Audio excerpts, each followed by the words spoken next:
Ito ay hahawin natin sa unang Korinto, Kabanata 1, mga talatang 27.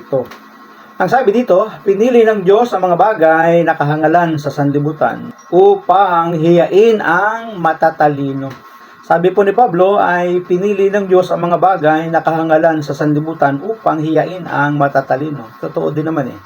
Minsan talaga mahirap makumbinsi sa paglilingkod, sa pagsunod sa Panginoon, yung mga taong ang tingin at pag-aakala sa kanilang sarili, sila yung mga matatalino. Minsan naman yung mga taong simple, yung mga taong bukas ang puso sa ating Panginoon, sila pa yung mas madaling maakay at madala sa paglilingkod sa ating Panginoon at sa pagkakilala sa ating Panginoon. Madalas nating naririnig o madalas nating marinig ang mga salitang, may bahay lang ako, janitor lang ako, teacher lang ako. Minsan nilalanglang lang natin yung mga bagay na atin pong ginagawa eh.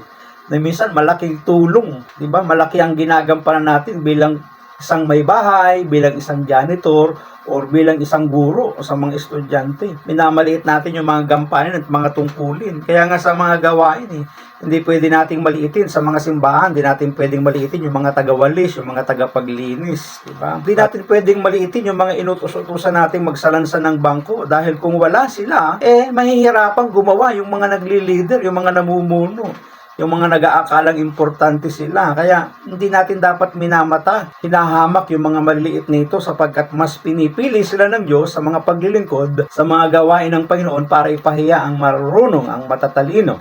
Ang pagmamaliit sa sariling kakayahan para sa Diyos ay hindi nabago. Ano daw ang pagmamaliit sa sariling kakayahan para sa Diyos ay hindi nabago? Sa matandang tipan, halimbawa, nang naghahanap ang Diyos ng isang tao upang manguna sa paglaban sa kaaway ng mga Midyanita, pinili niya si Gideon na mukhang walang dating, ngunit tinawag ng Diyos na magiting na mandirigma. Sabi ng Hukom chapter 6 verse 12, tingnan po ninyo. Maliit ang pagtingin ni Gideon sa kanyang sarili. At dahil maliit ang pagtingin ni Gideon sa kanyang sarili, maaaring ito din yung tingin ng mga tao sa kanyang kapaligiran na nagsisimula sa mga kamag-anak, sa sambahayan, sa community. Minsan yun yung nagiging dahilan kaya parang mababa ang pagtingin ni Gideon sa kanyang sarili.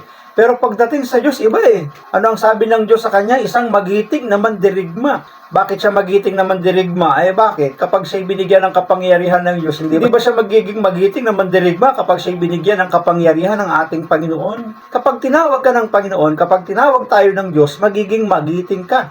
Magiging kapaki-pakinabang ka. Magiging impluensya ka. Magiging, Basta magiging superhero. Diba? So, huwag nating minamaliit, minamata ang ating sarili. Malay mo, sa isang iglap, gamitin ka pala ng Panginoon sa kagilagilalas na pangyayari sa paggamit sa'yo, di ba? Thank you all for watching this here video.